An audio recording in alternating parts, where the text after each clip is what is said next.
telah terlaksana. Semoga kerjasama ini membawa manfaat besar bagi pengembangan pendidikan agama Islam. Amin ya rabbal alamin. Selanjutnya kita masuk ke acara penyampaian materi pelatihan dengan judul Profesionalisme Guru PAI Kampus dari Kampus ke Dunia Pendidikan, yang akan disampaikan oleh Bapak Ahmad Taufik Nasution SAG MPDI. Kepada Bapak, waktu dan tempat kami persilahkan. Baik. Assalamualaikum warahmatullahi wabarakatuh.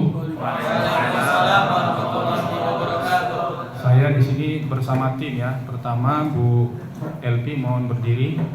Ini Bu LP Syaro ini adalah bendahara DPW AKPAI Sumatera Utara dan sekarang ini sering jadi narasumber untuk satu program terbaru dari pemerintah namanya Deep Learning ya. Deep Learning, pembelajaran mendalam. Pernah dengar nggak Deep Learning? Nanti tanya ke beliau ya tentang Deep Learning. Terima kasih. Kemudian ini Ibu Negara ya. Ini beliau ini sekarang baru lulus, namanya PPG. Pernah dengar nggak PPG? Apa kepanjangannya? PPG.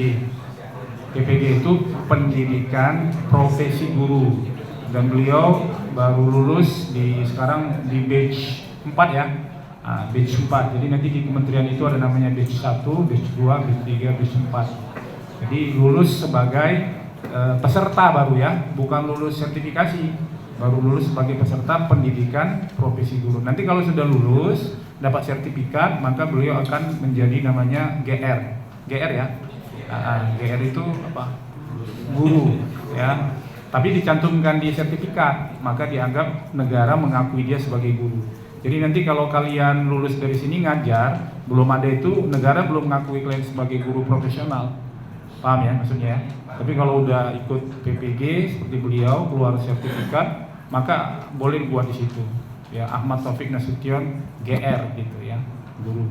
Kemudian sampingnya Pak Sugianto. Beliau ini adalah tim saya dan beliau kepala sekolah ya di SMA negeri di mana Pak? Bintang Bayu. Ada orang Bintang Bayu sini? Bintang Bayu, Serdang Bedagai ada. Beliau kepala sekolah. Jadi nanti kalau mau yang punya orang tuanya, dia punya sekolah nggak sini orang tuanya atau madrasah? Nah, nanti bisa berbagi dengan beliau. Kemudian di sebelah ini Pak Syarif. Beliau ini kalau nggak salah dari UIN ya Pak ya? Beliau dari UIN, jurusannya awalnya bahasa Arab ya? Bahasa Arab. Jadi bahasa Arab ternyata bisa juga jadi guru PAI. Nah, ya nanti mungkin kalau ada yang bertanya nanti tentang itu bisa ke Pak Syarif. Beliau lagi kuliah S2 PAI di salah satu perguruan tinggi di Semarang. Ya, nama programnya adalah S2 PAI RPL. Pernah dengar nggak RPL? RPL itu panjangannya ada rekognisi pembelajaran lampau. Ini belum ada di kurikulum ini RPL. Ya, karena RPL ini baru dibuka oleh pemerintah sekitar 2 tahun, kurang lebih baru 2 tahun. Ya, rekognisi pembelajaran lampau. Itu penting dipahami ya, rekognisi pembelajaran. Jadi kalau nanti Anda misalnya mengajar, balik ke desa masing-masing, ke kampung ngajar, kemudian sudah mengajar 3 tahun, misalnya selama 3 tahun kan nggak ngambil S2 kan, maka nanti syaratnya 3 tahun mengajar, lalu boleh ngambil program seperti beliau, namanya RPL. S2 biasanya berapa tahun? 2 tahun kan, tapi kalau RPL cuma 2 semester aja, cuma 1 tahun. Nah, tapi syaratnya dia harus mengabdi sebagai guru, baik di sekolah, di pesantren, maupun lembaga-lembaga pendidikan lainnya, atau juga ke lembaga pendidikan ya, kalau untuk yang S2-nya. Tapi kalau untuk yang S1-nya bisa organisasi masyarakat yang bergerak di bidang pendidikan dan lain sebagainya. Kemudian baik, next saya memperkenalkan diri dulu ya, belum masuk kepada tanya jawab. Nah ini batik ini tahu batik apa? Ini batik AKPAI. Ya, ini batik AKPAI. Nah, nanti kalau mau beli sama bendahara itu mau beli bagian. Jadi paling jauh dari mana, Ustaz? Dari Bima. Mana? Mana? Bima. Bima NTB ya? Ya, Nusa Tenggara Barat ya. Ya, dari Nusa Tenggara Barat. Biasanya saya kemarin punya teman di sana di kampus itu dari biasanya kori-kori banyak ya. Kori nggak? Baik, next ini nama saya ya Ahmad Taufik. Saya ini lahirnya di Pematang Siantar. Ya, tahu kan Pematang Siantar? Dekat Danau Toba. Ya. Enggak, kalau dari orang NTB nggak ngerti dia itu. Ya kan? Tapi kalau saya bilang Danau Toba terbayang. Tapi kalau saya bilang Pematang Siantar, tahu di mana Pematang Siantar? Di mana? Nah ya, oh tadi. Ya, saya lahir 31 Januari tahun, ada tahunnya gitu? Loh, kok bisa nggak ada? Tahu saya gunakan apa ini aplikasinya? Hah? Apa aplikasinya? Itu salah satu seorang guru PAI profesional. Profesional berapa itu Pak kalau inovasi? 3. Profesional 3. Salah satunya yang sebagai guru PAI, saya langsung masuk ke intinya ya. Juga dia harus bisa menggunakan aplikasi-aplikasi karena dia indikatornya inovatif. Jadi ini kalau nggak tahu ini apa, keterlaluan lah. Apa menggunakan aplikasi apa ini? Iya benar. Alhamdulillah. Saya yakin lah karena tadi saya lihat semua rata-rata Canva. Ini Canva kan. Kalau guru-guru yang udah tua-tua kayak kami ini, yang di luar itu banyak yang nggak tahu, dia nggak bisa jawab. Karena perbedaan generasi kan, makanya perlu namanya upgrade. Saya tahu kenapa, karena mohon maaf, saya udah tua kan nampak kan. Saya mohon maaf, saya kalau yang namanya aplikasi inovasi, saya nggak pernah jadi guru. Saya kebetulan banyak belajar dulu sama Bu Eli, ada tim kami, Bu Eli Pasaribu. Jadi saya kok Canva itu, ya mohon maaf itu hampir tiap hari saya gunakan Canva. Tapi kalau kita nggak mau upgrade, itu teman-teman saya mohon maaf ya masih PPT dan PPT-nya pun yang begitu-gitu doang aja, ya kan, jadul kan. Nah, jadi kalau saya tampilkan saya pakai PPT, kelihatan saya nggak profesional, betul nggak? Betul kan? Saya tampilkan di sini PowerPoint PPT yang itu nggak kelihatan saya profesional. Makanya nanti kalau jadi guru PAI harus selalu update yang namanya inovasi. Makanya bergabung sama AKPAI nanti, ya kan? Hari ini yang upgrade perkembangan itu AKPAI dan ada namanya satu lagi KKG dan MGMP. Pernah dengar? Belum. Siapa yang pernah dengar MGMP? Nah, calon guru harus tahu apa itu MGMP. Tapi ya lah ini masih apa ya, mahasiswa ya. Tapi ya karena tadi bilang beliau, kami kan praktisi. Jadi jangan sampai keluar dari sini, kamu guru ya apa kepanjangan MGMP nggak tahu, itu keterlaluan juga sih. Karena itu kan akan menjadi rumah besar dia kan. MGMP itu adalah musyawarah guru mata pelajaran. Jadi MGMP PAI, musyawarah guru mata pelajaran PAI. KKG, kelompok kerja guru PAI. Kalau KKG itu dia untuk skopnya tuh sekolah dasar dan SMP, namanya KKG. Organisasinya ya, organisasi tapi yang sifatnya dari struktural dari pemerintah ya. Asosiasi, kalau kami asosiasi, kalau kami itu bermitra kepada pemerintah, kami sifatnya mandiri. Jadi SK-nya bukan dari pemerintahan SK-nya, tapi SK-nya dari Dewan Pimpinan Pusat. Jadi kami lebih kepada mandiri ya, dan kemudian mengklaim sebagai organisasi profesional, namanya AKPAI. Dan ini terdaftar di Kementerian Hukum dan HAM, dan alhamdulillah dari 6 organisasi di Indonesia yang mendapat pengakuan untuk tahun ini oleh Kementerian Kementerian Pendidikan dan Kebudayaan itu hanya 6. Gitu banyak organisasi di Indonesia, kan banyak banget kan. Ada organisasi guru di Muhammadiyah, di Al-Wasliyah, macam-macam itu kan. Belum lagi yang matematika, sekolah macam, kan banyak mapel kan. Alhamdulillah cuma 6. Dan salah satunya adalah AKPAI. Tepuk tangan lah. Alhamdulillah ya. Kenapa? Karena memang kami strukturnya memenuhi syarat, hampir ada di seluruh Indonesia. Di Kalimantan itu yang aktif itu AKPAI kalau dari Sumatera itu yang aktif AKPAI di Aceh, kemudian Sumatera Utara, Sumatera Barat, Sumatera Selatan, kemudian Lampung. Kalau di Jawa, Jawa Tengah, Jawa Barat, Banten. Kalau Kalimantan, Kalimantan Utara, Kalimantan Selatan, Sulawesi, Sulawesi Utara, Sulawesi Barat, dan di Papua ada. Itu rata-rata semua ada. Jadi, nah, apa kelebihan nanti kalau Anda bergabung dengan AKPAI? Anda akan terkoneksi dengan seluruh guru di Indonesia. Jadi nanti mau ke Kalimantan ada AKPAI-nya, datangi AKPAI-nya. Mau ke Irian Jaya juga datangi AKPAI-nya. Nah, itu kelebihan salah satu membangun apa tadi, Ustaz? Jejaring tadi, ya. Next, saya kemudian belum, masih di sini ya. Saya ini alhamdulillah sekarang lagi kuliah S3. Ya, S3 doktoral ya. Ngambil jurusan MPI, Manajemen Pendidikan Agama Islam. MPI, Manajemen. Kalau S2-nya alhamdulillah kemarin dapat beasiswa dari Kementerian Agama tahun 2010. Ya, beasiswa dibiayai Kementerian Agama. Dan kemudian alhamdulillah sempat juga saya lulus shortcast beasiswa ke Sydney, ke Griffith University, Queensland, Australia.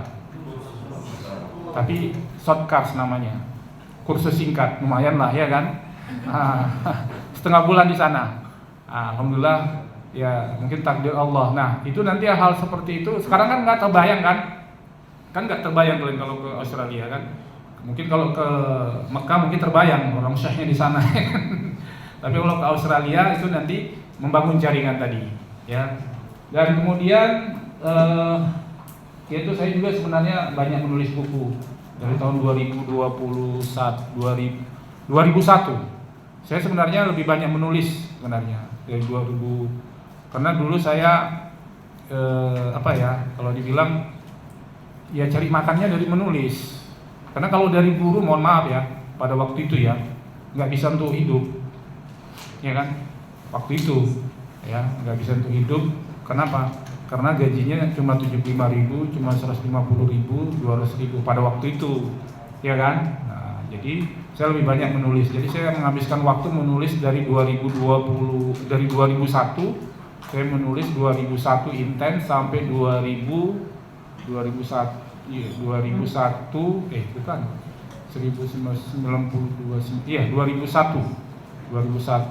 sampai 2001 kok lupa saya 2001 bukan 2021 sampai 2017 kan lama kan? Lama saya nulis buku. Makanya saya alhamdulillah dari tulisan itu makanya saya bisa menulis buku di Gramedia. Ya namanya Melejitkan Spiritual Question dalam merengkuh kebahagiaan dan kesuksesan hidup, ada 250 halaman diterbitkan alhamdulillah Gramedia. Ya, dicetak sebanyak 5.000 buku. Itu baru buku saya kedua, buku saya pertama Metode Menjernihkan Hati. Ya, sebanyak 200 hampir 300 halaman itu dicetak oleh Mizan Bandung. Dicetak sebanyak pada waktu itu 2.000 buku. Ya lumayan lah tahun 2001 itu. 2001 ya 2002 buku saya dicetak sebanyak 2.000 buku.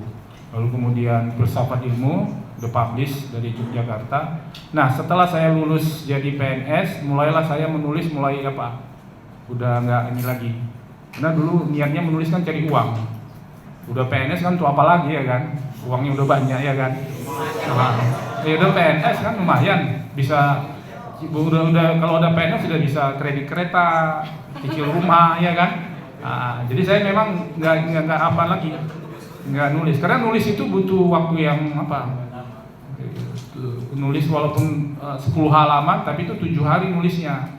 Karena kan bukan copy paste. Kalau sekarang iya pakai AI, saya 30 menit udah bisa buat proposal disertasi. Iya kan? 30 menit. Nah, sampai 30 menit. Saya bisa buat proposal disertasi. Mau berapa? 10 bisa saya buat. Tapi kan pertanggungjawabannya kan. Nah, jadi kalau dulu saya udah biasa menulis itu. Jadi nggak susah sekarang kalau ingin beradaptasi dengan dunia kampus. Kemudian sekarang saya pegawai Kementerian Agama dan alhamdulillah ini saya lagi ngomong ini udah masuk materi nih ya. ya, belum masuk materi. Saya jadi pengawas PAI sama beliau, tapi beliau nasibnya belum beruntung ya. Sarip belum beruntung beliau. Saya pengawas PAI, mengawas guru-guru PAI di beberapa kecamatan, ya guru PAI pada sekolah. Kemudian itu S2, S1 di WISU, ya kemudian pernah jadi dosen. Saya di STAIS cukup lama juga, STAIS Lubuk Pakam tahu kan? Depan kantor bupati. Saya lama juga di sana, pernah di sana. Kemudian pernah juga dosen di WISU, kemudian dosen juga di Unisula Semarang, ya. Kemudian ya di Anur pernah juga sih menjabat rektor, tapi 1 hari. Saya dikasih tugas sama Pak Rektor ikut acara di Hotel Marriott mewakili rektor 1 hari, mewakili rektor gitu, 1 hari tapi. Jadi pernah jadi saya mewakili rektor 1 hari, alhamdulillah. Nah itu saya pernah mengajar di SMA Negeri 1 Bangun Purba. Ada orang Bangun Purba? Deli Serdang? Nggak ada ya? Nggak ada. Kemudian saya mengajar di SMK Tanjung Morawa ada? Nggak ada ya Tanjung Morawa? Jauh berarti dia. Kemudian di SMA Negeri 2 Deli Serdang. Ada dari Deli Serdang nih? Mana dari Deli Serdang? Mana? Oke, next kita masuk materi. Nah, saya mau nanya dulu. Nama dan kemudian setelah tamat materi ini mau kemana?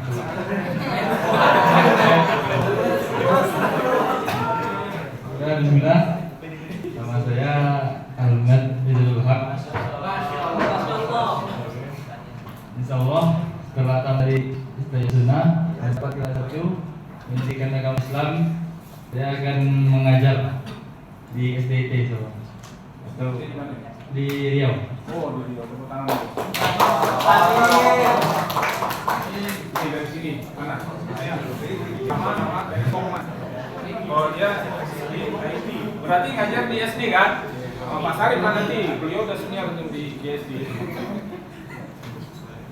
Ya, nama sama kemana nanti? Mau guru kemana kan? Guru PAI, guru kan? Nah, guru agama Islam. Nama asal masih mikir ya.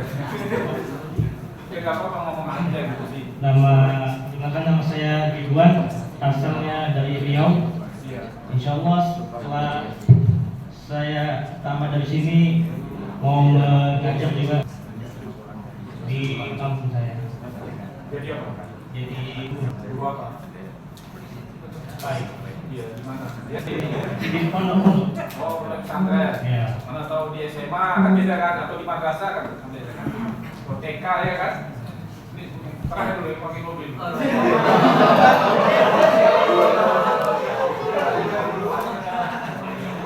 Apa asal kemudian jadi apa? Iya kan? Ya jelas.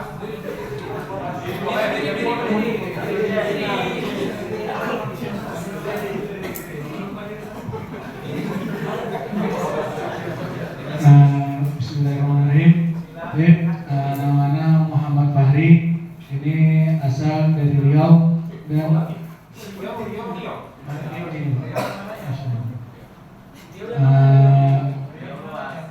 Riau di Palawan. Oke, jadi insya Allah tamat dari sini anak insya Allah mengajar di MTS Madrasah Hanawiyah. Ada yang dari luar Riau mana ini?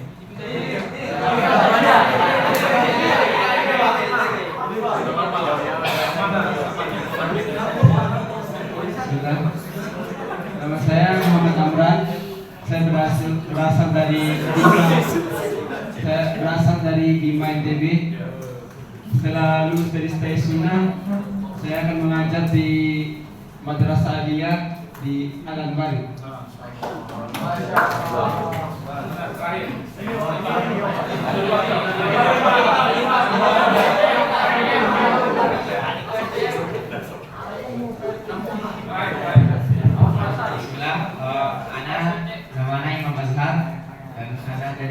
Dan saya dari Bukit Tinggi, Sumbar. Dan insya Allah setelah tamat ini saya akan mengajar lah di pondok pesantren di Payakumbuh. Tepatnya di Umbul Quran, insyaallah. Ya, baik. Ya, jadi berarti kan ada yang mau ngajar di sekolah kan? Nah, berarti ada dua sekolah, satu di sekolah, satu lagi di madrasah.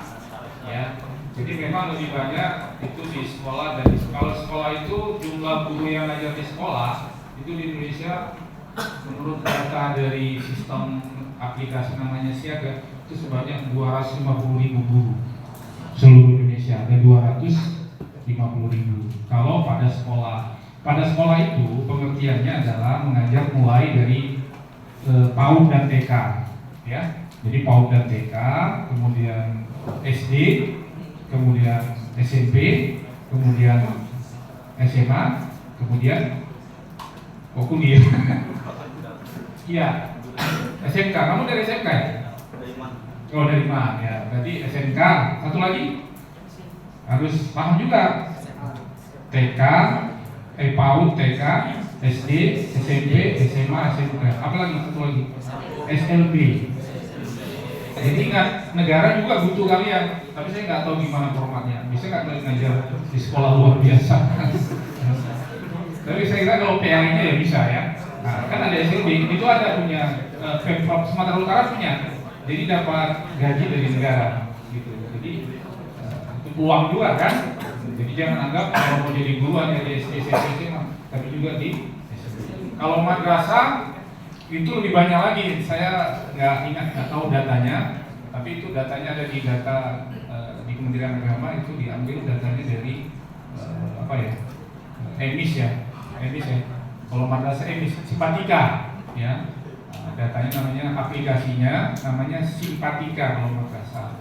Kalau sekolah tadi aplikasinya namanya Siaga. Siaga itu sistem aplikasi guru agama. Siaga, sistem aplikasi manajemen guru agama. Jadi semua data guru PAI, kalian kan akan masuk ke dunia pendidikan nanti. Data lain kalau di guru PAI nanti masuk di Siaga. Tapi kalau masuk ke Siaga itu kalian harus dulu ngajar pada sekolah minimal 2 tahun ya Pak. Baru bisa masuk dapodik kan? Ya 2 tahun. Jadi saya minta kalian nanti kalau jadi guru jangan mikirin gajinya dulu. Ya. Ada aja sekolah yang menerima, madrasah terima walaupun nggak digaji, masuk aja. Kenapa? Karena SK-nya yang penting kan. Dia bisa dikonversi SK-nya. Jadi ini banyak orang yang nggak ngerti, Ustaz. Ya, banyak orang yang nggak ngerti. Nggak apa-apa nggak digaji, yang penting dapat SK. SK itu apa? Iya, surat keterangan sebagai guru di SD, di madrasah. Nah, SK itulah nanti yang bisa diafirmasi untuk modal kita masuk ke data negara namanya Dapodik. Nah, data pokok pendidik, ya kan? Nah, kalau udah masuk Dapodik, maka ditarik ke Pusdatin namanya, pusat data di nasional. Nah, dari Pusdatin disebarluaskan. Kalau dia guru PAI ke Siaga, kalau guru madrasah kemana tadi? Ya, ke Simpatika. Nah, kalau sudah masuk ke dalam database negara, maka kalian akan dipantau dan bisa mendapatkan nanti peluang-peluang untuk jadi ASN, ya kan? Untuk mendapat beasiswa ke luar negeri, untuk mendapat pelatihan-pelatihan dari negara. Terbayang udah nggak sini? Iya. Ya kan, terbayang kan? Nah, jadi jangan pikirannya tamat dari sini langsung dapat uang. Kalau gitu kerja ke apa lah, tenaga kerja ke Jepang lah. Kalau mau pikiran gitu. Kalau mau jadi guru aja. Ya, kami datang ke sini nggak menyuci otak kalian, ya, tapi mendorong supaya kalian arahnya kemana? Ke profesionalitas tadi, ya. Banyak kok jadi guru bisa sukses. Nah, ya, nah itu baik. Sekarang kita masuk kepada kompetensi guru PAI, ya. Kompetensi guru PAI ini yang harus kalian miliki, ya. Nah, yang pertama apa? Ya, pedagogik. Ya, pedagogik ini apa artinya? Jadi kalau mau jadi guru, kalau nggak ada ini nggak bisa jadi guru profesional. Pedagogik itu adalah kemampuan kita, ya. Di situ ada jawabannya deh. Nah, itu jawabannya. tentang ilmu pendidikan yang membahas teori, prinsip, dan praktik bagaimana membimbing, mendidik, serta mengembangkan peserta didik secara menyeluruh agar mencapai kedewasaan. Jadi punya ilmu tentang mendidik, termasuk dalamnya nanti ada mata kuliah ilmu jiwa. Saya nggak tahu di sini ada nggak struktur materinya, kurikulumnya ilmu jiwa. Ada? Nah, ada ya. Nah, ilmu jiwa. Jadi kalau mau jadi seorang guru itu harus punya ilmu jiwa. Kemudian administrasi pendidikan, evaluasi pendidikan. Nah, ditambah lagi juga harus memahami model-model pembelajaran, metode pembelajaran, media pembelajaran, bagaimana cara mengasesmen siswa, menilai, ya kan, penilaian, kemudian macam-macam. Jadi ini harus ada perencanaan pembelajaran atau RPP, ya. Kemudian itu menguasai modul ajar atau materi, kemudian asesmen itu penilaian, jenis-jenis penilaian apa saja. Itu terkait teknis, itu harus dikuasai itu kalau mau jadi guru. Dan itu nanti waktu ikut PPG seperti ibu tadi, dia harus soal-soalnya terkait dengan ini, ya, RPP, perencanaan. Kemudian metode pembelajaran aktif, ya, memang pemerintah mengarahkan kepada bagaimana siswa itu aktif. Seperti saya tadi kan, kalau guru-guru kita dulu kan nggak kayak gitu. Dia di gini aja. Saya kebetulan sekolah saya 2. Saya sekolah itu kalau pagi di sekolah, kalau sore saya di madrasah. Jadi saya memang ngajar di madrasah. Saya sanawiyah diniyah yang kurikulum pesantren itu saya 6 tahun.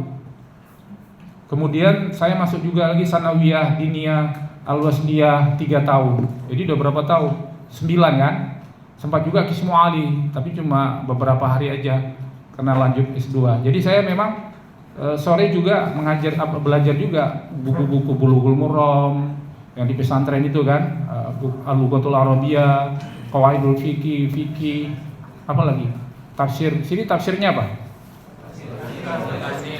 Kalau saya dulu tafsir Jalalain, ya kan? Kemudian usul fikih, kemudian khat, kaligrafi. Saya dulu karena saya beruntung oleh orang tua dipaksa saya, Ustaz.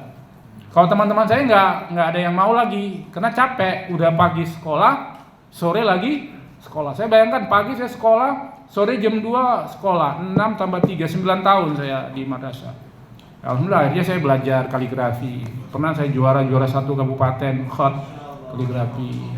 Ya, itu beruntung juga. Itu pun karena dipaksa orang tua. Saya nggak mau ngaji madrasah, nggak mau. Kenapa? Karena teman-teman saya lari ke komputer kan.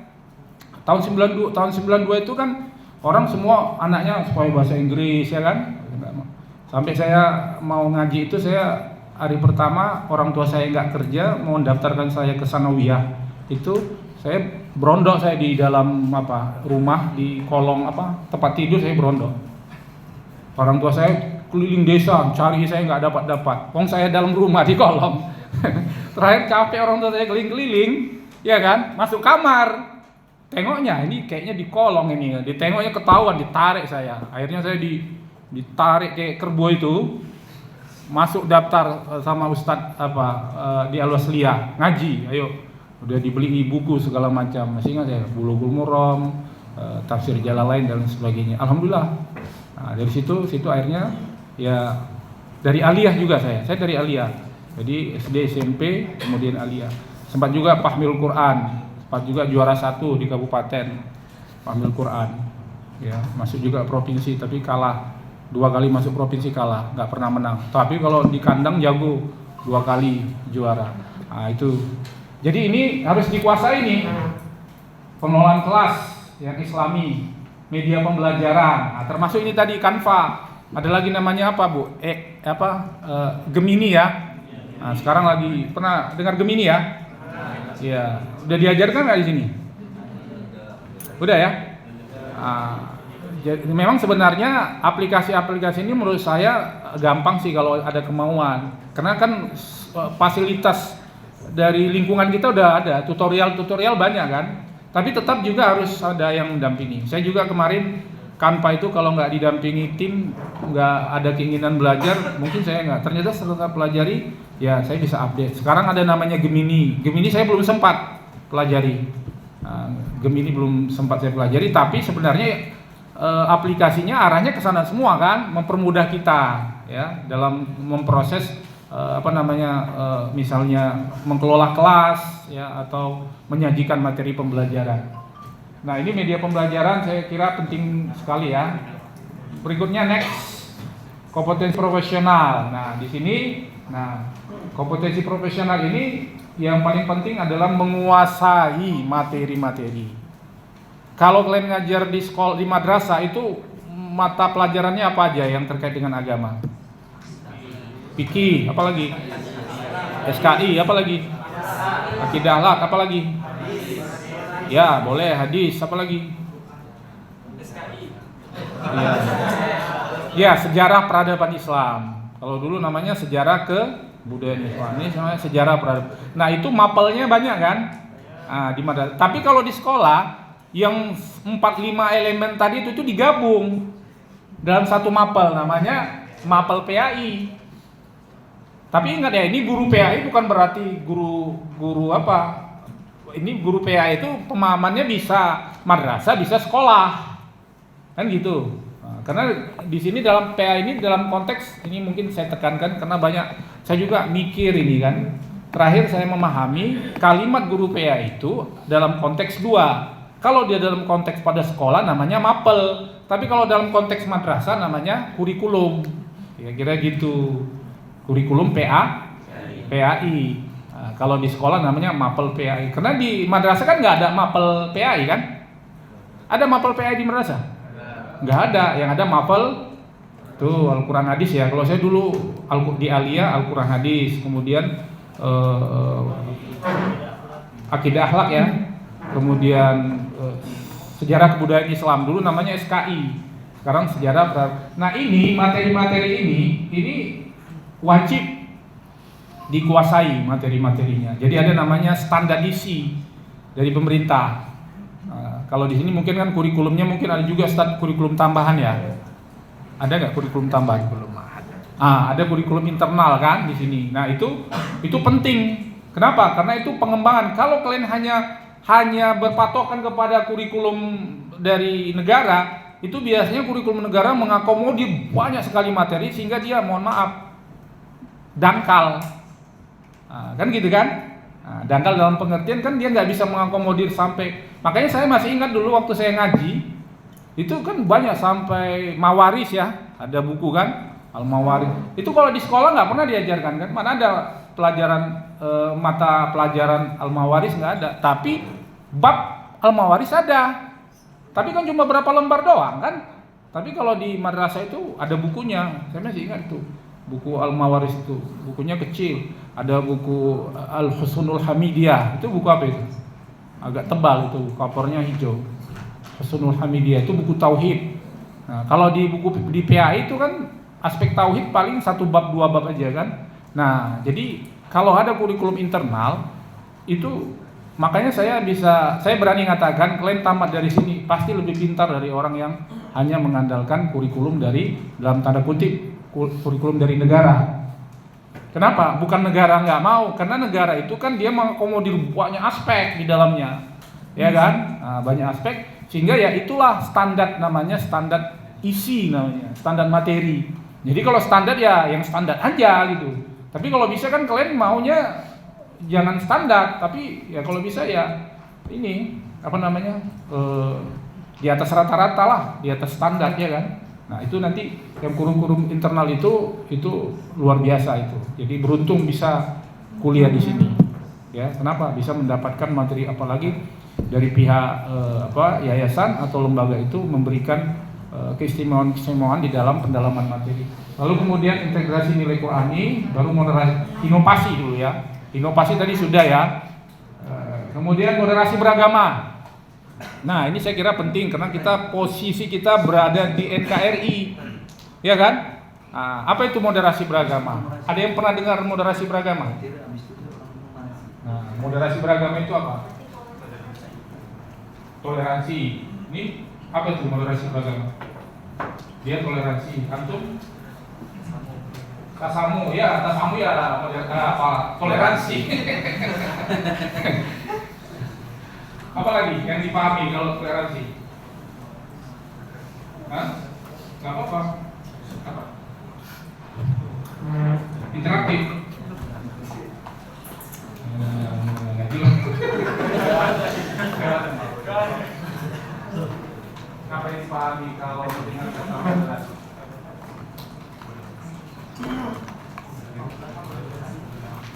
Bahasa Arabnya apa moderasi? Interaksi dengan agama. Hah? Interaksi antara agama. Interaksi antar agama. Moderasi itu dalam bahasa Arabnya namanya apa ya? Iya, wasotiyah. Di tengah-tengah artinya. Ini tadi di antara kami yang mana ini apa? Yang di tengah-tengah. Hah? Siapa? Enggak lah, Ustaz Ridho bukan di tengah-tengah dia. Bukan duduknya di tengah-tengah. Kita kan dalam konteks pemikiran. Saya mau mengarahkan bahasa itu nyambung nggak gitu. Iya, siapa moderatornya? Ardi ya. Ardi itu moderator. Kan moderasi kan? Apa artinya moderasi? Moderator apa artinya? Ya? Iya, moderator pemimpin acara. Tapi dalam konteks pemikiran, moderator itu apa? Hah? Iya, jadi moderasi beragama itu adalah orang yang posisi pemikirannya tidak ekstrim kanan, tidak ekstrim kiri.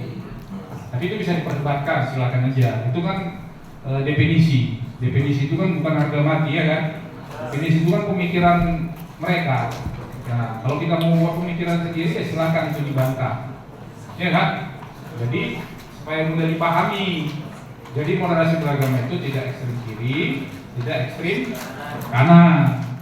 Ya, jadi tidak radikal, ya, tidak juga non radikal. Kira begitu, Pak. Tapi sebenarnya dalam konteks rumusan oleh Kementerian Agama yang dimaksud dengan guru PAI yang moderat itu adalah guru PAI yang dalam dia memahami teks-teks PAI atau teks-teks agama tadi, ya elemen-elemen tadi itu, baik dari dalam dia memahaminya, kemudian dalam pelaksanaan itu dengan nilai-nilai moderat. Nah, nilai-nilai moderat itu jumlahnya banyak, antara lain apa tadi? Iya, menghormati agama orang lain, toleransi. Apalagi nilai-nilai moderat itu apa? Ya kerjasama, ya kan? Karena orang yang nggak moderat mana mau dia kerjasama, ya kan? Akulah katanya kan, tapi kalau dia moderat dia mau bekerja sama. Apalagi dari moderat, mencintai negara, itu masuk juga di dalam rumusan Kementerian Agama. Apalagi banyak, apalagi saya lupa Pak Sarif. Saking banyaknya, apa Bu? Nilai-nilai moderasi itu apa aja? Kalau nggak salah ada 9 itu. Tidak anarkis. Tidak anarkis masuk, tapi di 9 itu nggak masuk pula itu kalimat. Ya, ada 9 itu, artinya dia tidak prioritas gitu. Itu juga ada orang kan dia nggak prioritas kan, itu nggak moderat, dia mikirin dirinya aja. Seperti kita ini, kita termasuk orang moderat, kenapa kita prioritas ini? Kalau orang yang nggak moderat, ngapain ke sana? Bagusan tidur di kamar itu ya kan, bagusan kita main game segala itu nggak moderat. Jadi tahu dia mana yang prioritas, mana yang tidak. Tuh, next berikutnya. Kemudian kepribadian. Nah, ini kepribadian saya kira ini tadi ada hubungan dengan ilmu jiwa. Nah, itu stabil. Ini kalian ini, saya kalau udah lihat kalian, lihat diri saya nanti. Saya mundur ke diri saya dulu kan. Waktu saya tamat kuliah, kemudian ngajar, tapi gajinya sekian kecil itu mulai saya udah mulai goyang. Ya, melamar jadi PNS, nggak lulus. Lamar lagi PNS, nggak lulus. Lamar lagi PNS, nggak lulus. Mulai goyang. Mulai berpikir, ya udah kalau saya tidak lulus, saya lebih baik kerja ke luar negeri, jadi TKI daripada di sini susah makan. Mulai kan. Nah, tapi karena alhamdulillah, karena kita dididik oleh orang tua, ustadz kita punya alhamdulillah tauhid yang kokoh, ya kan. Nah, karena kita membayangkan bagaimana pengorbanan misalnya Ismail itu kan, dia rela, ya kan? Gitu, Bang. Sementara kita hanya mengorbankan waktu, mengorbankan susah makan segala macam, kok nggak bisa. Nah, di situ kita mulai la ilaha illallah, ya kan? Akidah, ya, supaya kita stabil. Nah itu stabil, kemudian dewasa, berakhlak mulia, percaya diri, beretika, profesional. Next, berikutnya. Ya, ini religius. Nah, apa yang membedakan guru PAI dengan bukan guru PAI? Ada dua yang membedakan di kompetensinya, yaitu ini salah satunya. Ada satu lagi namanya leadership. Jadi di dalam putusan Menteri Agama, ya, bahwa guru PAI itu harus punya kompetensi tambahan yang tidak dimiliki oleh, artinya tidak dimiliki, maksudnya tidak dituntut dia. Jadi kalau guru PKN matematika dia nggak dituntut kompetensi ini, Ustaz. Nggak dituntut dia kompetensi religius. Tapi karena sebagai guru PAI, maka dituntut punya kompetensi ini, kemampuan seorang untuk memahami, meyakini, menghayati serta mengamalkan ajaran, mengamalkan, konsisten, bertanggung jawab dan berakhlak mulia. Kami ada laporan, ada guru agama itu malah mengajak muridnya main biliar. Ya memang salah nggak main biliar? Sebenarnya nggak salah kan? Cuma persoalannya kan jadi nggak lazim saja. Etika tadi masuk jadi tataran etika tadi, ya kan? Nggak pas, dia nggak cocok gitu. Ya, jadi ini harus dipahami, ya, harus punya nilai religius, mengamalkan ajaran agama. Berat memang jadi guru PAI. Kita nyuruh anak kita sholat, kita harus sholat kan. Nah, makanya kita harus punya ini spiritualitas ini, spiritual, kita harus punya. Saya kebetulan tadi buku saya pertama arahnya kemari, judulnya Spiritual Question kan.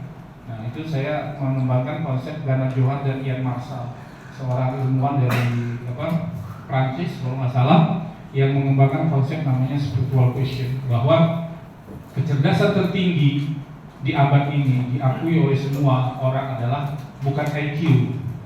Apa itu IQ? Intelligence Question. Ya kan, contoh 2 tambah 2 4 itu kan IQ kan, dan itu sempat diagung-agungkan tahun 1945 oleh kalangan barat, diagung-agungkan itu IQ. Tapi dalam perjalanannya IQ itu mulai dipertanyakan. Kenapa dipertanyakan oleh orang-orang barat itu? Kenapa ya teman-temanku yang di kelas ini dulu pintar-pintar sekarang jadi supir angkot? Iya kan? Di sekolah dia pintar kan? Tapi ternyata ketemu kita 10-20 tahun yang akan datang jadi supir angkot, jadi satpam misalnya. Mohon maaf, ini nggak merendahkan itu. Artinya apa? Berarti kan IQ itu tidak menentukan, iya, tidak menentukan nasibnya. Jadi apa yang menentukan nasibnya? Supaya dia jadi sukses, dikembangkan oleh orang barat itu yang disebut dengan EQ. Apa itu EQ? Emosional quotient, emosi. Nah, emosi ini dalam pengertian positif ya, bukan emosional ya. Tapi emosional, pengertian emosional ini adalah kemampuan seseorang misalnya untuk memahami perasaan orang lain. Itu ternyata rupanya adalah kecerdasan. Ya kan? Selama ini kita menganggap bahwa orang yang mampu menyelami dan memahami perasaan teman itu dianggap tidak bagian daripada kecerdasan kan? Dia cerdas kalau matematikanya nilainya bagus kan? Padahal itu termasuk kecerdasan. Dan teman-teman kita dicoba, tidak kita sadari mereka itu diberikan Allah itu. Ada nggak sih laki-laki yang kayak gitu? Ada. Terutama laki-laki yang playboy.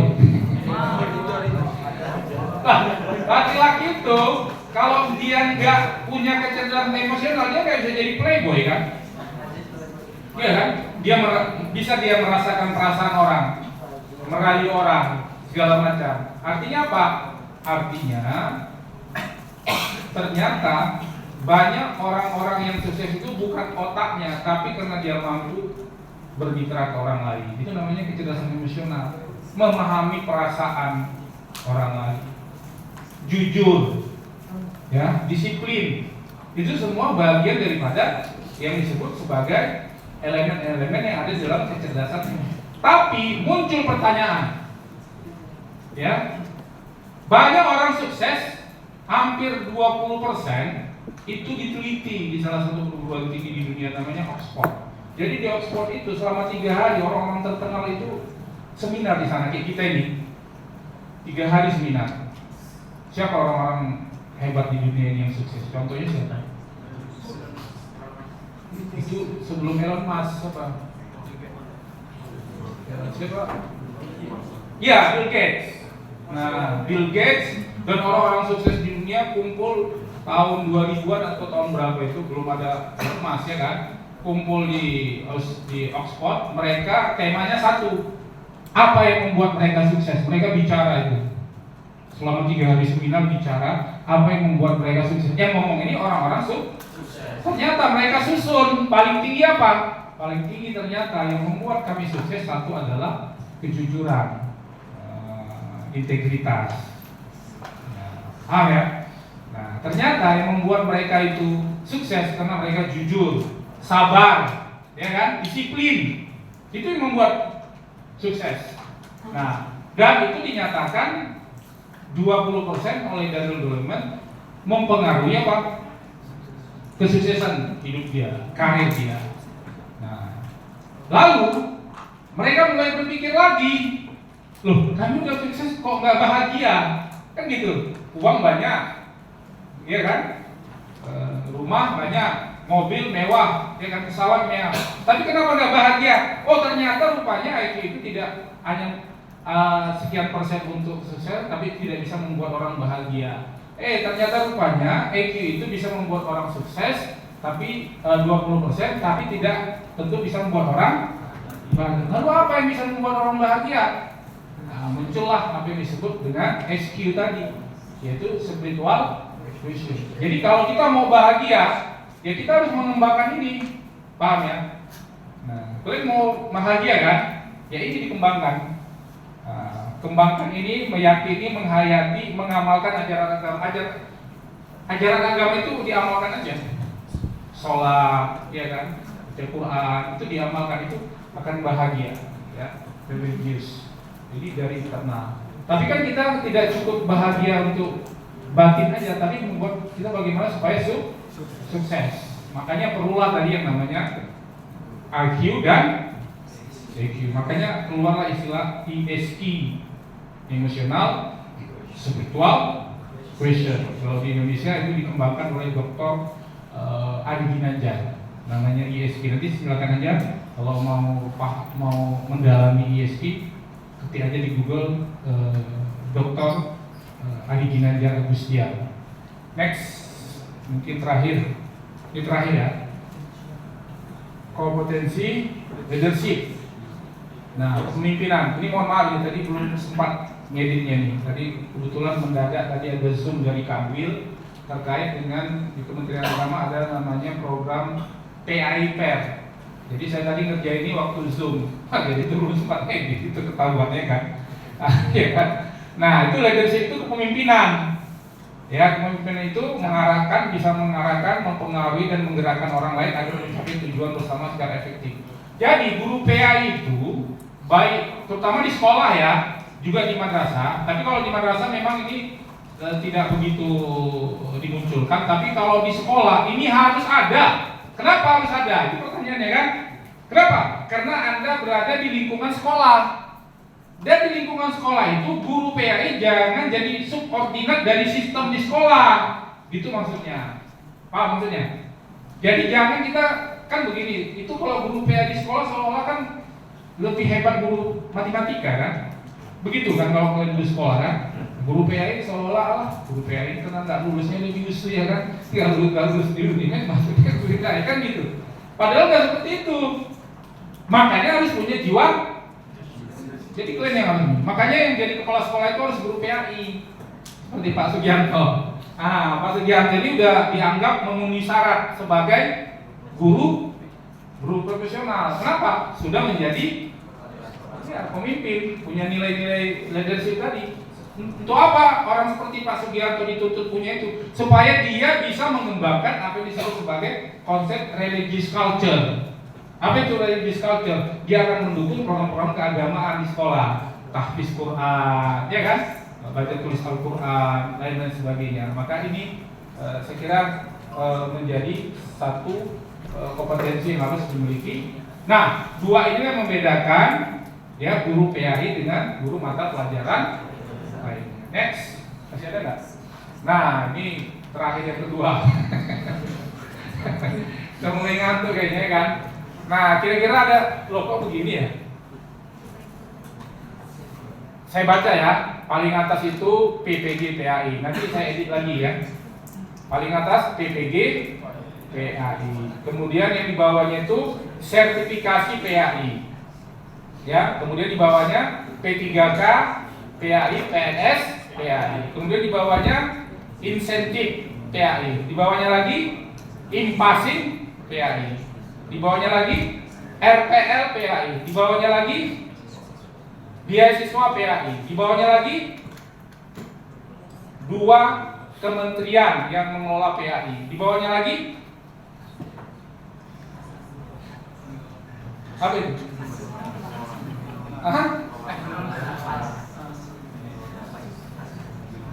Asosiasi garis miring KKG garis miring MGM. Kenapa saya bisa jawab? Karena saya yang buat ini.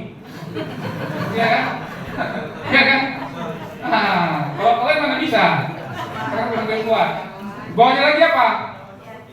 Koda Podik. Di atasnya Podik. Siaga, emis. Di bawahnya lagi? Dapodik. Di bawahnya lagi? Yang tadi baru saya sebut tujuan kenapa harus ada kepala sekolah. Iya, program religious culture. Di bawahnya lagi? Iya, di bawahnya lagi? Iya. Ini bisa jadi yang juga nih. Nggak sengaja tapi bisa jadi kuis ya. Siapa yang bisa dari awal ke akhir? Nanti dapat hadiah dari bendahara. Coba, siapa yang bisa? Ayo. Silakan dapat hadiah. Saya ini bawa bendahara, dia bawa uang dia kan. Apa itu? Tuh, ini harus kalian pahami nanti. Nanti saya kasih yang apa ya? Yang revisinya mulai Ustaz ya. Nanti karena saya tadi memang mendadak ada Zoom, jadi memang baru dibuat. Nah, dari ini kita masuk sesi tanya jawab. Izin moderator ya, langsung aja ya. Silakan, mumpung kita bisa ketemu di sini, silakan aja yang mau ditanya apa. Belum, thank you. Ya, silakan. Dari sini mungkin ada yang mau ditanya, mumpung lagi di sini. Silakan. Gimana? Bertanya aja nggak berani. Gimana mau punya nilai kompetensi apa tadi? Apa? Leadership. Ngomong aja nggak berani, ya kan? Iya kan? Gimana mau jadi guru profesional? Siapa yang berani ngomong? Kemana? Iya, ngomong aja. Ngomong itu bisa bertanya, bisa ngasih saran, bisa mengkritik, ya kan? Bisa membandingkan, bisa terserah, umpan balik namanya. Ya, silakan. Oh, rupanya megang rambut. Saya mau ngasih nilai, tapi dalam hati kan sialan lu. Silakan, ada yang bertanya. Itu yang paling belakang kayaknya orang-orang pintar ini. Ya, gayanya kayak orang-orang pintar. Ada yang bertanya? Silakan aja. Ini lagi berpikir, lama kali dia berpikir. Silakan.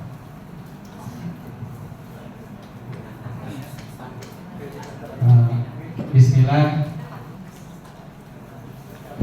Terima kasih kepada Bapak Ahmad Taufik Nasution, SAG MPDI yang telah memberikan materi kepada kita semua.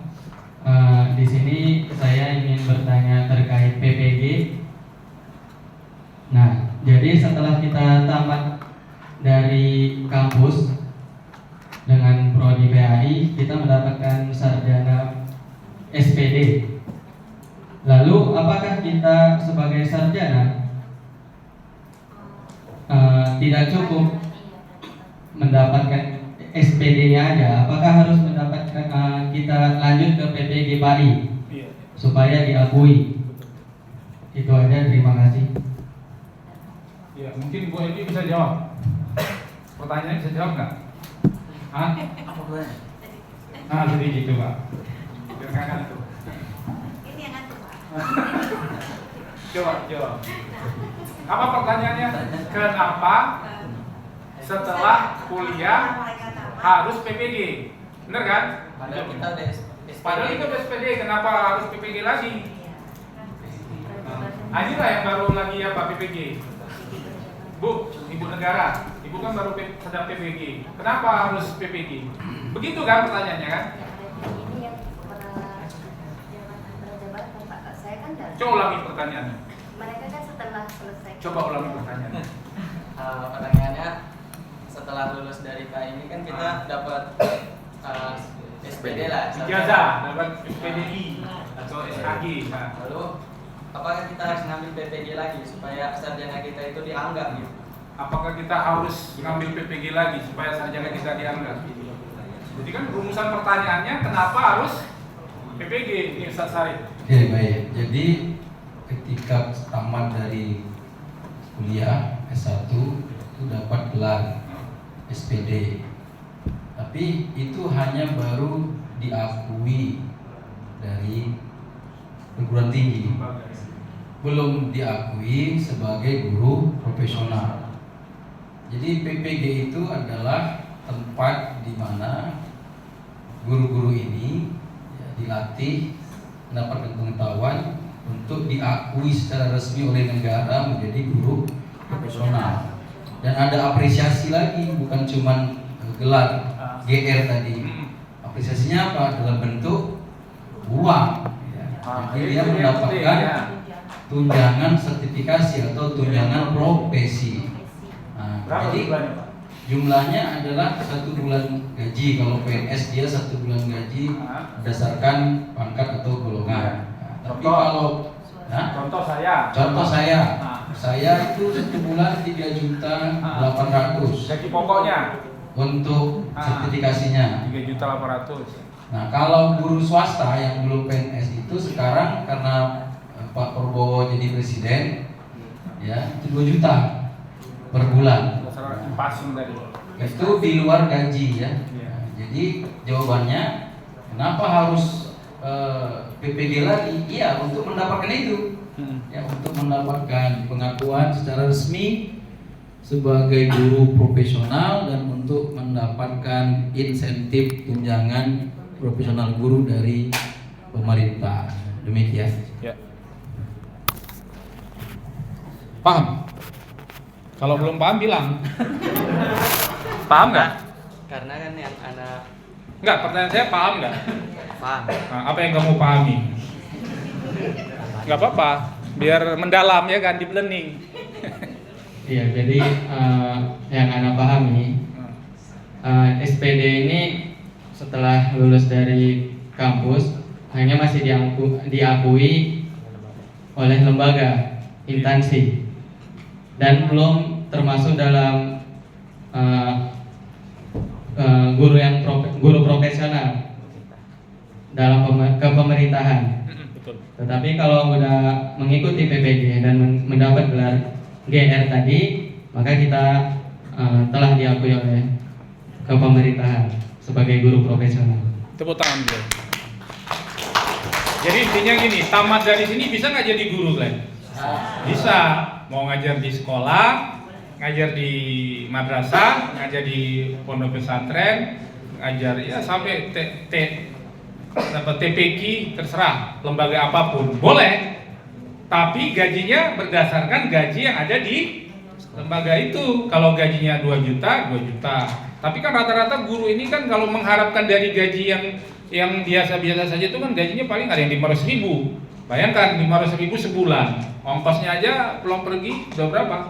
Nah, tapi ingat ya, di awal udah saya katakan jangan gara-gara gaji 500.000 jadi kerjaan yang lain jangan, tetap aja jadi guru. Kenapa? Karena SK-nya akan bermanfaat untuk afirmasi nanti, gitu kan? Kalau ada penerimaan ASN atau ada sertifikasi gitu, itu.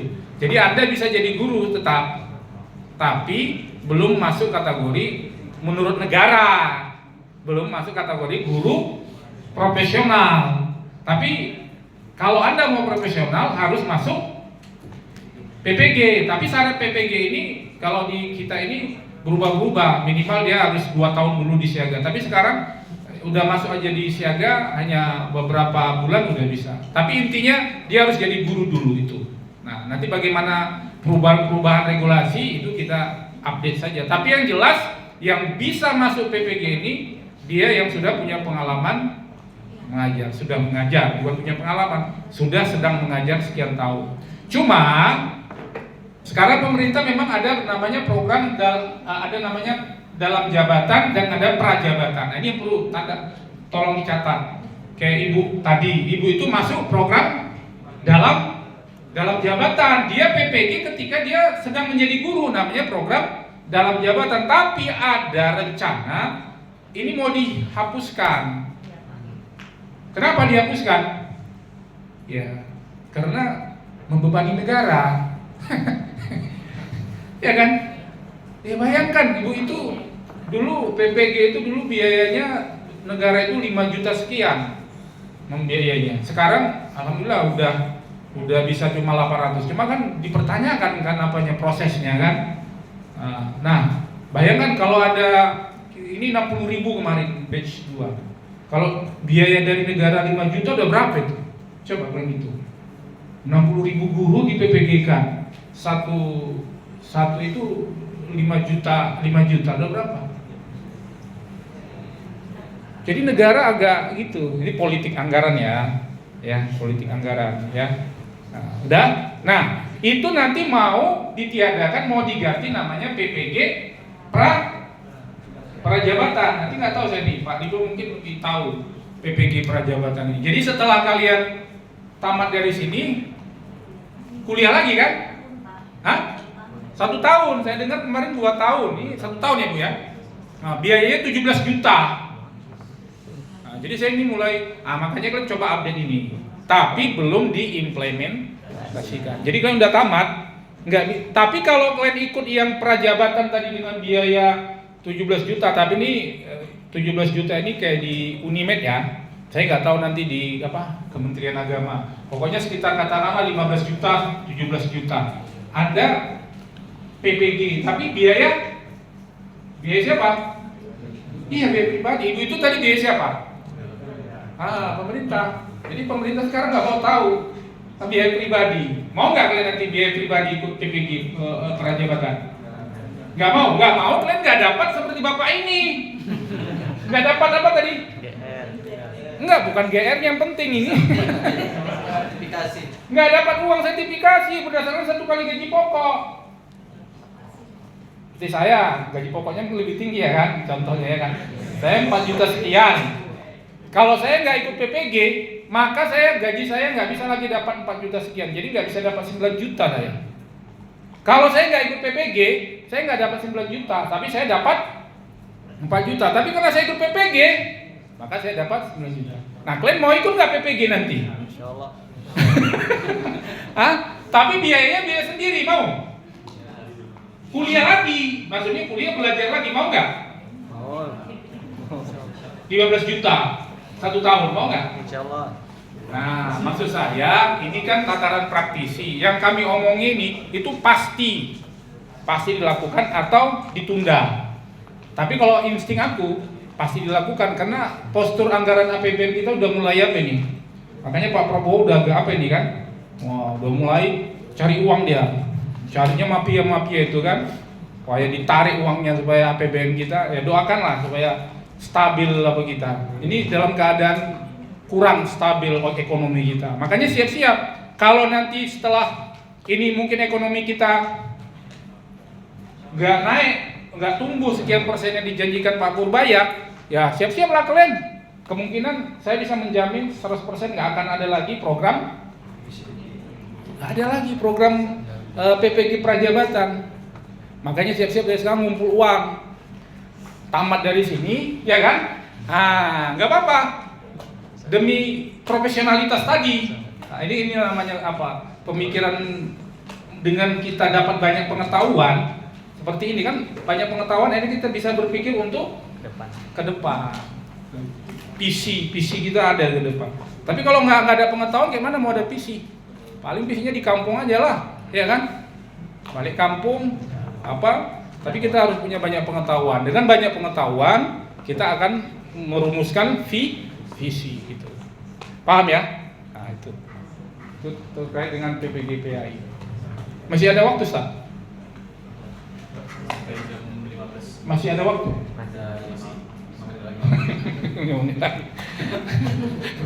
Ada yang mau nanya? Lagi? 5 menit lagi, mumpung lagi ketemu. Kalau ada apa-apa nanti nomor handphone ada di situ ya.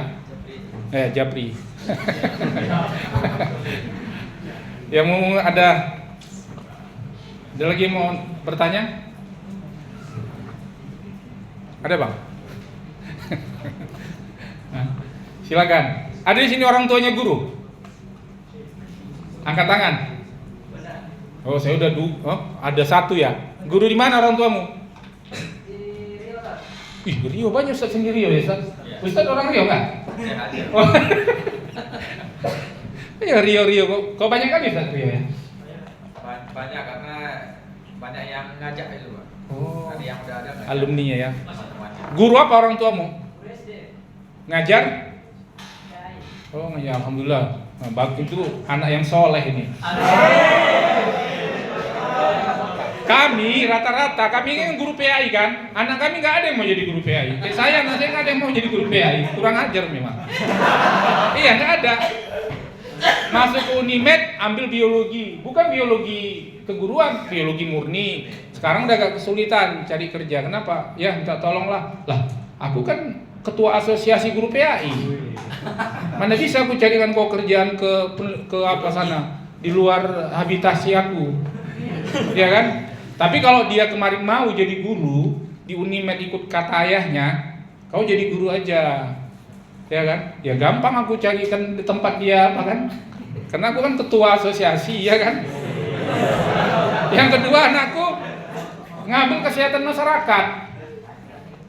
Memang kami rata-rata bapak ada? Belum. Bapak? Nah, kan rata-rata kami kalau guru anaknya nggak mau jadi guru. Tak kenapa? Makanya anak yang soleh dia tuh.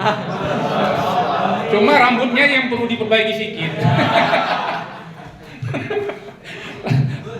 Iya bagus tuh. Memang rata-rata gitu. Kalau orang tuanya nggak guru, memang anak-anaknya baik-baik itu. Berarti orang tuanya nih yang soleh-soleh nih.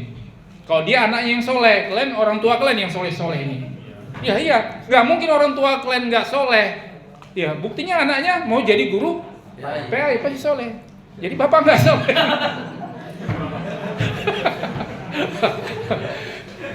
Tapi karena dulu saya kuliah udah belajar mata kuliah Islamisasi ilmu pengetahuan. Jadi kalaupun anak saya di biologi bukan berarti ayahnya nggak soleh. Mungkin lebih soleh dari ayah kalian. Dari sisi pengetahuan. Ada yang mau ditanya? Waktu tinggal 2 menit. Itu yang pakai kacamata kok nggak pakai jas dia? Apa asisten prodi?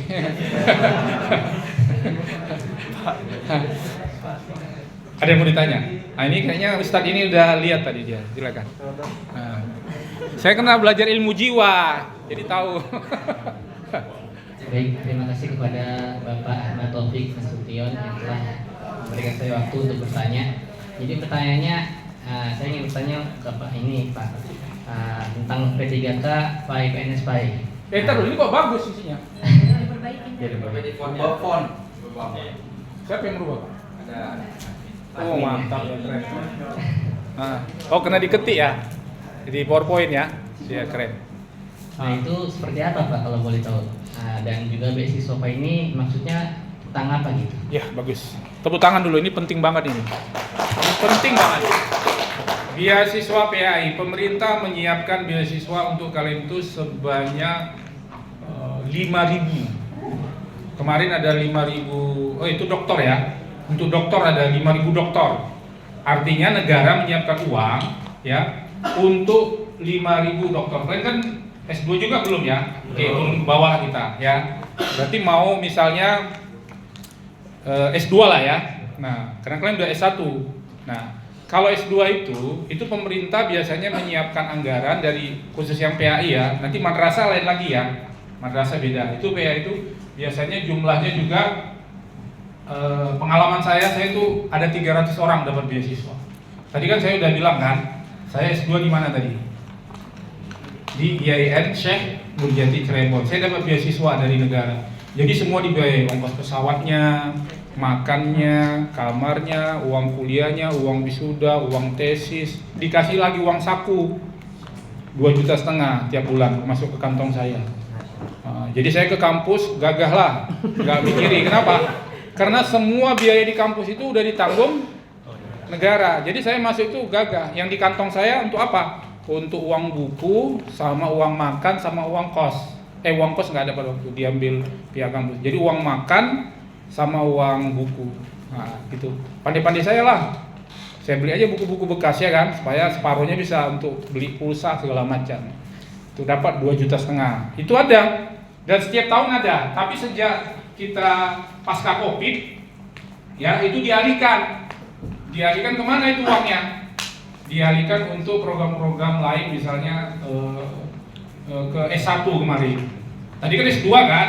Itu S1 disiapkan 2.000 beasiswa untuk S1, tapi syaratnya dia harus terdaftar di siaga. Itu tadi balik tadi. Ada namanya siaga tadi kan? Mana? 10. Nah, nomor 10. Apa syarat masuk di siaga? Mengajar. Jadi makanya saya bilang tadi kan di awal, kalau kalian misalnya diminta ngajar di sekolah walaupun gajinya sangat kecil, terima aja. Supaya apa? Bisa terdaftar di, kan harus ada SK kan, harus terdaftar di Dapodik lagi. Jadi saya mohon maaf, ini saya ulang-ulang karena dulu kesusahan kami itu banyak teman-teman itu nggak tahan dengan kesusahan itu, sehingga sekarang dia udah nyesal kan. Ya saya udah guru profesional. Kalau dulu saya jadi TKI ke Malaysia gimana saya ini? Itu lebih kaya. Iya kan? Iya kan? Bertahan aja nanti gitu loh maksud saya. Iya kan? Jadi apalagi As-Sunnah saya tahu dari dulu ini sebuah kampus yang sangat luar biasa. Tepuk tangan dulu untuk kampus ini. Nggak semua orang bisa masuk sini, ya kan? Saya juga kaget loh. Ternyata ada kampus yang PAI, ya. Kenapa? Ya dibanding kampus-kampus lain kalian termasuk beruntung. Terutama dari sisi sarana prasarananya kan, ya kan? Fasilitasnya. Kasih makan nggak di sini? Kasih. Bayar atau gratis ini? Bayar. Kalau boleh tahu berapa? 4 juta. Beda Pak. Oh, tergantung. Iya. Ada yang 4 juta. 4 juta udah semua sama uang kuliah kan? Nah, itu. Kalau semester. Semester. Ya, kalau di luar itu 6 juta hanya untuk uang kuliah. Ya kan? Anak saya kuliah itu 6 juta, satu 4 juta. Tapi hanya untuk makan penginapan bayar lagi kan? Nginep berapa? Jadi kalau kau kuliahnya nggak di sini, berapa lah habis uang orang tuamu? Biaya kosnya, biaya makanmu, biaya transportmu, berapa habis? Sebulan bisa 2 juta kan? 2 kali 6, 12 juta. Tambah 4 juta, berarti 20 juta satu semester. Itu udah bisa kuliah Bapak ini RPL. 20 juta. Ya kan? Jadi beruntung. Ya, termasuk beruntung bisa mendapatkan manfaat bantuan-bantuan subsidi itu. Ya, sangat beruntung. Apa tadi pertanyaannya? Apa pertanyaanmu tadi? Beasiswa. Balik ke beasiswa. Kebetulan saya kan dapat beasiswa ini, makanya saya berani ngomong. Saya termasuk yang ke Australia beasiswa. Nggak mungkin biaya sendiri. Nah, ini mohon maaf. Berapa ongkos ke sana naik pesawat aja habis 11 juta.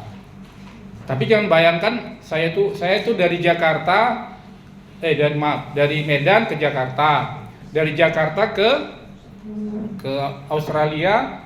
Di Australia itu kemudian naik pesawat lagi singgah di Sydney kalau di apa? Lupa saya. Dari situ ke Queensland lagi. 1, 2, 3 kali naik pesawat. Nah, pulang balik. Kemudian biaya hidup di sana tinggi. Jadi artinya apa? Itu dapat dari beasiswa. Bukan uangnya. Jadi kami dibiayai negara itu, kemarin saya dapat ATM dikasih. Karena saya pakai ATM, saya buka di ATM kan. Rupanya alhamdulillah 11 juta hanya untuk beli Indomie. Di Indomie itu makan di sana 2 jam. Selama 2 minggu dikasih 11 juta kan lumayan. Ya kan? 2 minggu. untuk beli Indomie. Karena di sana Indomie juga gampang sana, murah Indomie, susu, apel sana murah. Ya. Nah, itu dari beasiswa. Tapi gimana Pak supaya Bapak dapat beasiswa? Saya dulu rajin ikut lomba guru berprestasi. Kan ada lomba-lomba. Makanya nanti kalau ada lomba-lomba, ini sekarang teman saya Pak Supriyatin ikut lomba, berangkat nanti ke Jakarta, ke Ancol. Hanya buat apa? Poster aja. Cuma buat poster doang. Berangkat ke Jakarta kan lumayan. Ya kan, dapat hadiah minimal kemana, ongkos pesawat pulang balik dibiayai negara, hotel dibiayai negara, dapat uang. Itu coba nanti, itu bagian daripada inovasi tadi sebenarnya. Kalau mau bicara tentang profesionalitas, jadi kita harus inovasi. Karena orang kalau nggak punya kompetensi inovasi dia nggak akan bisa ikut lomba kan. Nah, jadi kamu nanti kalau ada lomba-lomba ikut aja.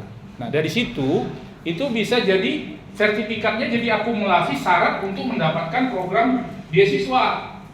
Apakah yang short course? Kalau saya kan itu yang Australia cuma kursus singkat setengah bulan. Ada yang 2 tahun, S2 saya 2 tahun.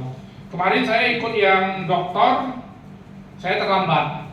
Jam 12 malam tutup, di situ pula saya mendaftar. Udah jam 12 lewat. Ada masalah saya di apa namanya?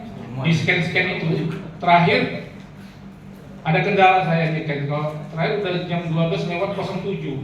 Udah ditutup. Akhirnya nggak bisa daftar. Kalau bisa alhamdulillah kan dokter. Itu uang apa ya lumayan itu dokter. Teman saya ada tuh dapat sebulan katanya berapa ya? Pokoknya ya nggak kemana, dapat uang saku 3-4 juta. Uang saku gitu. Jadi, nah kemudian beasiswa ini banyak ya. Sekarang ini Pak Prabowo lagi buat program yang cukup untuk beasiswa ini. Beliau sekarang ini lagi concern ya, dan kemarin saya dengar disiapi 12 triliun untuk alumni SMA SMK untuk pelatihan bahasa untuk dipekerjakan ke luar negeri. Karena ternyata banyak kebutuhan dari luar negeri tenaga kerja kita. Kenapa? Karena kita orangnya ramah, ya kan? Ramah, tapi nggak menguasai bahasa. Kan sayang kan? Nah, makanya bagus itu, cerdas itu Pak Prabowo itu. Kalau nggak jadi presiden ya kan? Dia nyiapin 12 triliun, ya kan? Supaya anak-anak yang tamat SMA SMK menguasai bahasa Arab. Ini kalian udah enak nih, bahasa Arab nanti. Bahasa Arab, bahasa Jepang, bahasa Mandarin, bahasa Inggris. Nah itu nanti bisa untuk syarat untuk mendaftar ke luar negeri. Jadi beasiswa ini banyak ya. Ada beasiswa dari kementerian, ada juga beasiswa dari, tapi kalau PAI jarang dari perusahaan-perusahaan jarang. Tapi kalau yang umum banyak dari BUMN segala macam. Tapi kalau kamu mau ada juga, kamu dari mana? Saya dari Riau? Bekasi. Hah? Bekasi. Oh dari Bekasi, Jawa Barat ya? Bekasi di mananya? Di Pekayan Pak. Ya, dari Bekasi apa itu? Bekasi Selatan? Bekasi Selatan. Nah, kamu di sana apa nama apanya ya? Banknya? Yang punya pemerintah misalnya. Kalau di sini Bank Sumut. Nah, itu ada beasiswa CSR-nya atau pemerintahan provinsi KDM berarti kan? Ya kan, Kang Dedi kan? Nah, itu Kang Dedi itu peduli. Saya yakin banyak dia menyiapi uang-uang untuk beasiswa. Itu bisa nanti. Jadi kamu nanti kalau misalnya mau S2, nggak apa-apa, cari informasi di pemerintahan itu memang ada. Anggaran memang ada untuk beasiswa. Tapi kita ngajukan proposal. Itu ada. Banyak itu. Setiap pemerintahan pasti ada beasiswa. Jadi informasi yang saya kasih ini, nanti kalau kamu pulang ke sana, kamu kan ngajar kan? Rencana mau jadi guru di mana? Rencana mau ngajar di Padang. Di Padang? Iya. Soalnya Kenapa? kampung saya. Oh, kampung di Padang. Terus yang di Bekasi? Lahir saya. Oh, lahir di Bekasi. Saya tadi nggak nanya lahir kamu di mana. Ini kayaknya dia ada apa nih? Di kepalanya ini macam ada memori yang mungkin nggak bisa dilupakan ya. Mungkin dulu waktu sekolah ada yang ditinggal di sana, mantan ya. Hah? Kenapa? Saya nanya kamu dari mana? Kenapa kamu jawab Bekasi? Ya, karena gede di sana. Hah? Gedenya di sana. Kedenya di sana. Gedenya di sana. Apa kede maksudnya? Gede besar. Gede. Oh, gede. Jadi gede. Oh, besarnya di Bekasi.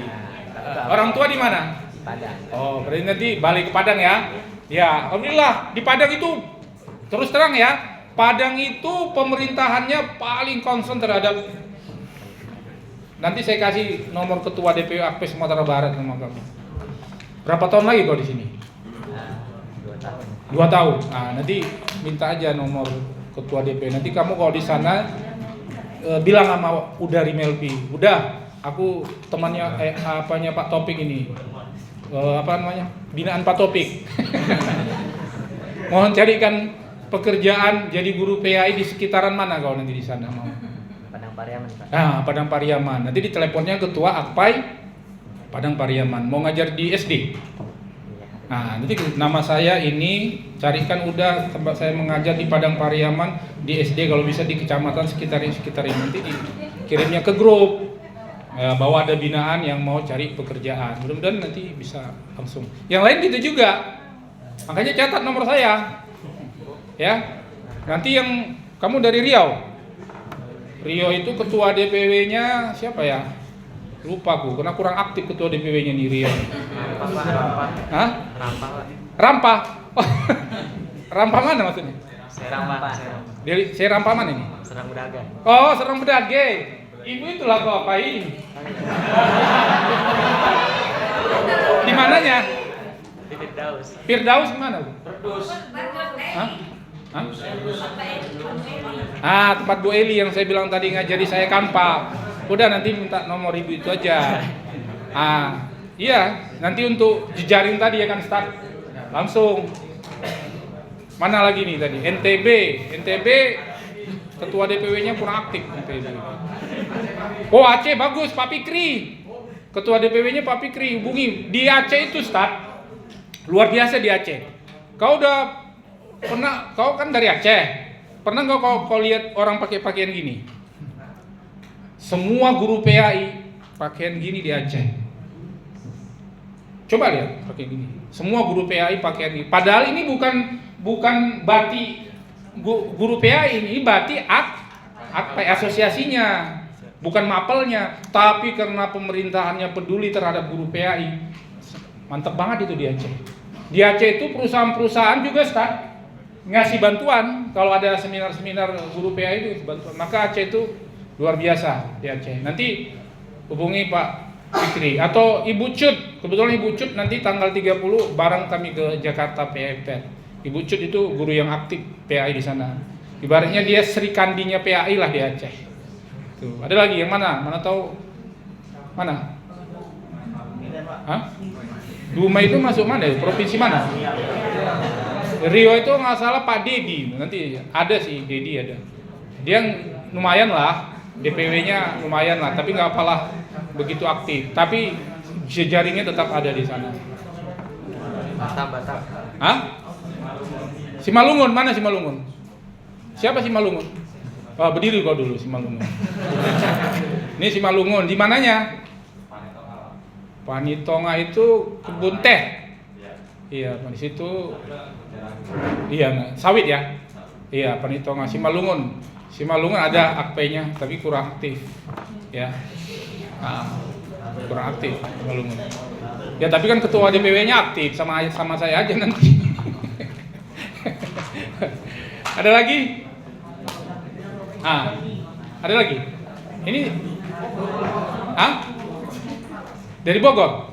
Bogor masuk Jawa Barat ya. Jawa Barat itu aktif. Kebetulan ketua DPP-nya itu dari Bogor, dari mana ya? Pak Endang itu dari apa ya? Jawa Barat, dia 3 jam dari Jakarta. Apa namanya? Lupa saya. Jawa Barat aktif Jawa Barat. Nanti kontak-kontak sama API Jawa Barat. Nah, kalau nanti yang madrasah itu ke asosiasi namanya guru madrasah ya. Nah, itu 2 hal yang berbeda. Tapi saya berharap kalian itu ya, kalau di madrasah nanti kan kompetitornya kan banyak, ya kan? Karena ada yang mau jadi guru fikih, jadi guru akidah akhlak, ya kan? Al-Quran hadis, guru sejarah 4 kan. Tapi kalau di sekolah itu kan cuma 1 aja. Ya kan? PAI. Jadi kompetitornya agak lebih lebih sedikit. Jadi mau untuk peluang mengabdi melalui sekolah itu lebih besar peluangnya itu. Makasih ya. Ya, saya kira itu ini mana? Thank you. Next. Pergi ke ladang menanam padi. Padi tumbuh subur terjejer rapi. Belajarlah PAI sepenuh hati agar hidup berkah dan diridhoi Ilahi. Ini bukan aku yang buat. Makanya nggak bisa aku baca itu apa tuh? Ke warung beli kerupuk. Ya, ke warung beli kerupuk. Ya, ke warung beli kerupuk. Dikerjain aku ini. Udah. Kurang profesional. Ke warung beli kerupuk lebar, kerupuknya jatuh disambar inti. Kalau acara kita sudah selesai benar, jangan pulang dulu, takut kangen mendadak.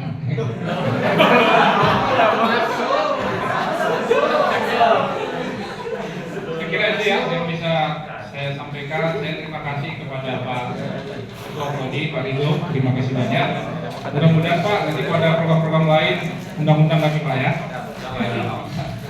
Kemudian kepada anak-anak kami ya, alhamdulillah bisa ketemu. Nanti gak usah ini ragu-ragu terkait pengembangan nanti profesi di luar ya, di dunia pendidikan nanti bergabung dengan asosiasi guru pendidikan agama Islam Indonesia. Dan yang mau ke pesantren juga saya kasih informasi, pesantren sekarang sudah ada direktoratnya ya, jadi sudah ada direktur pesantren, jadi jangan khawatir, silakan.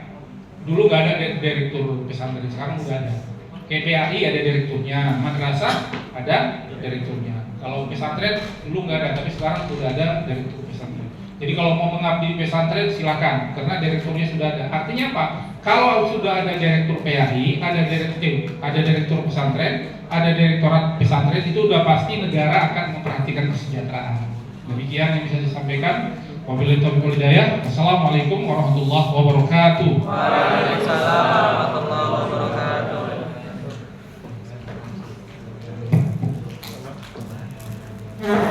Baik, kami ucapkan terima kasih kepada Bapak Ahmad Taufik Nasution yang telah menyampaikan materinya dengan baik. Selanjutnya kita lanjut ke cara penyerahan sertifikat dari Al-Ustadz Muhammad Ridho. Waktu dan tempat kami persilahkan.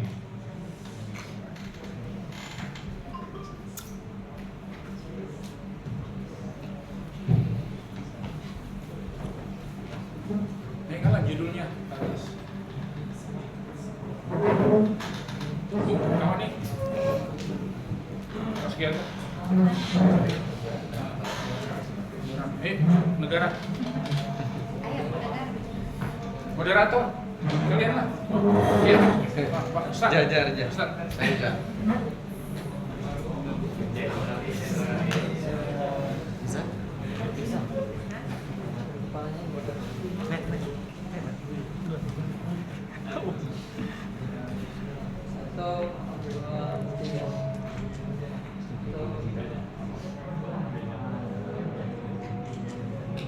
Satu, dua, tiga. Oke. Apa kamu Pak? Silakan Pak. Kasih nikmat.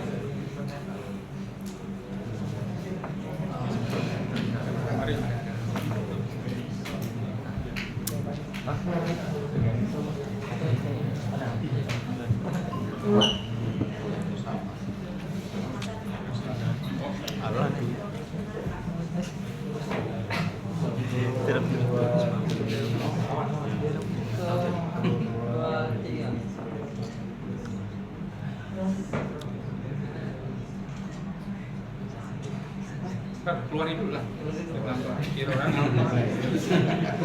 Bikinnya sebungkus ya. Pustakaan PAI. Langsung dari apa yang Saudi.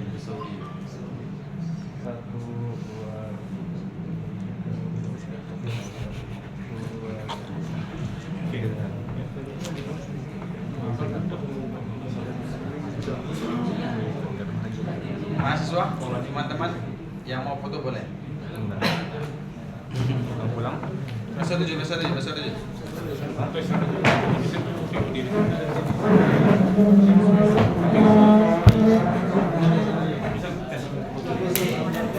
Oh iya, jadi Coba tes. Ya. Tes. Oke, berdiri semua.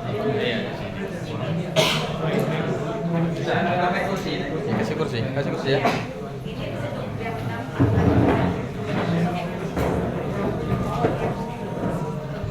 Pengertiannya kalian itu tetap di situ tapi berdiri. Oh, tetap di meja masing-masing. Tapi berdiri. Berdiri. Antum berdiri. Ini pun boleh, udah terlanjur sini. Berdiri. Di belakang diri semua lah. Kalau nggak nampak, apa kami di belakang itu kan? Iya kan? Ah gitu. Mau gabung boleh. Biar lebih apa? Akrab. Boleh. Iya. Nah, biar nambah semua. Maju ke depan. Gabung. Ayo.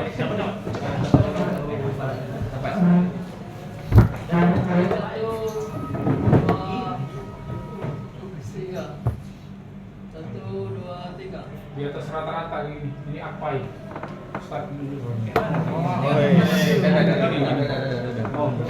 Tangan kanan. 0,5 men. 1, 2, 3.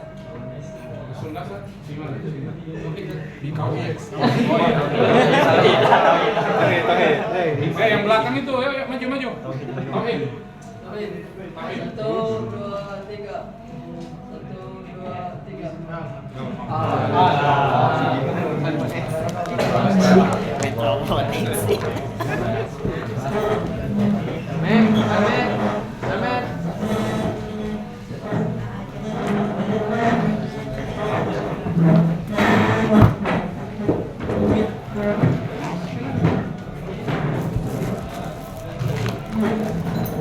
Baik, dengan berakhirnya pemberian sertifikat dan foto bersama, maka berakhir pula acara kita pada siang hari ini.